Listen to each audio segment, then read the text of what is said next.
Hold da. Hej og velkommen til Henrik og Michaelas hyggeteam.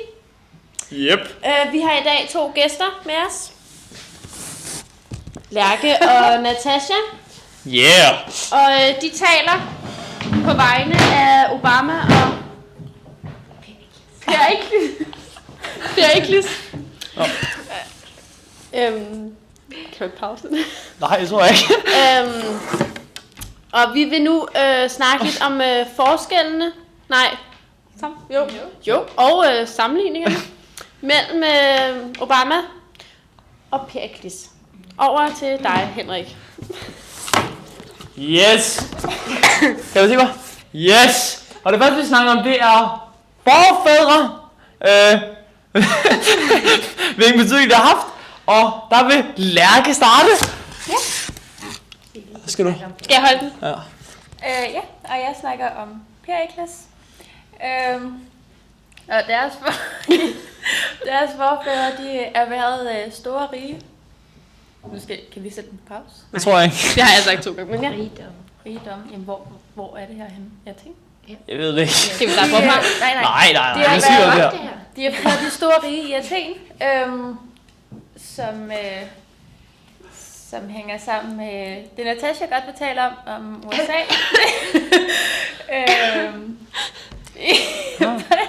Og hvordan kæmpede forfædrene for det der i dag? Det vides faktisk ikke. Gør det? Jeg vil ikke bruge det her. Jo. Det vides ikke. Har du mere også?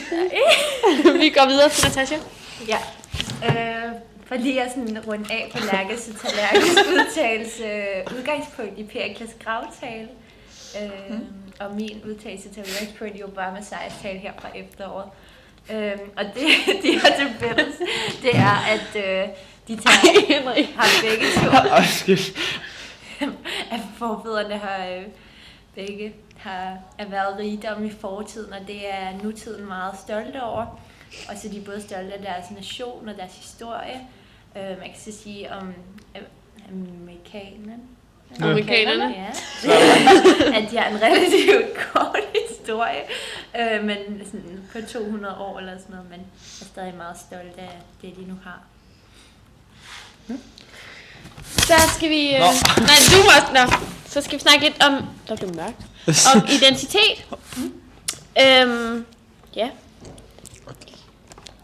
Lærke starter. Ja, og som Perikles, han udtaler...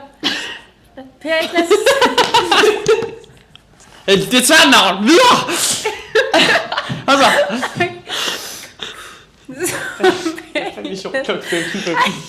Så, okay, prøv igen. Som Perikles udtaler... Så sjovt er det ikke. Nej, det er en meget sjovt gravtale. Perikles udtaler. I hans aftale, at Athenerne er skønhedselskere, men økonomiske. De er visdomselskere, men ikke fornævnte. Og rigdom er for dem et grundlag for død mere end et smykke for ord. Og fattigdom er ingen skam, bare man vedstår den. Så man skal faktisk bare stå ved med den, man er. Ja. Smuk sagt. Smuk sagt. Ja. Og så Videre vil vi til- gå videre til... Natasha? Ja. Så går vi videre til Natasha. Man ser. Okay. Så i vores børneteam. Selvstændighed. Identitet. Go! Det er Obama snakker meget om i sin sejrstale. Sejrstale, ja, det er et sjovt ord. Er blandt andet det bånd, der holder amerikanerne sammen og får dem også til at acceptere hinanden. Det er blandt andet deres næstekærlighed og deres patriotisme, bare den nationalfølelse, amerikanerne har.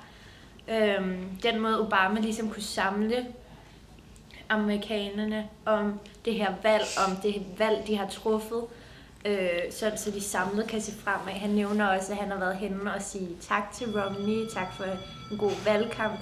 Og det gør også, at den splittelse, der måske har været under valgkampen mellem dem, der holdt med Romney og dem, der holdt med Obama, ligesom ikke er der mere, og de sådan, som en samlet nation kan gå fremad. Og ja. Meget smukt. Ja.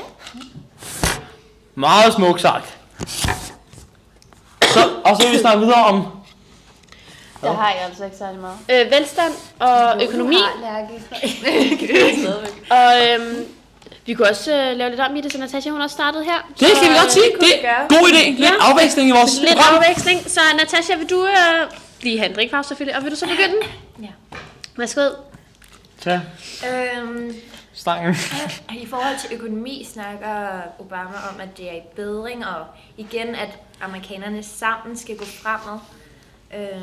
At de ikke, altså selvom at USA er et af de lande og en af de nationer i verden, der har bedst velstand og bedst militær, så det er ikke det, der gør dem stærke, det er deres sammenholdsfølelse og ja, smukt. Og det skal man på økonomi. Hvad? Ja, økonomi, det er noget rigtig skidt rundt omkring i verden i øjeblikket. Men som han siger i hvert fald ligger fremad, det kan man så diskutere. Ja, og havde Lærke noget tilføje?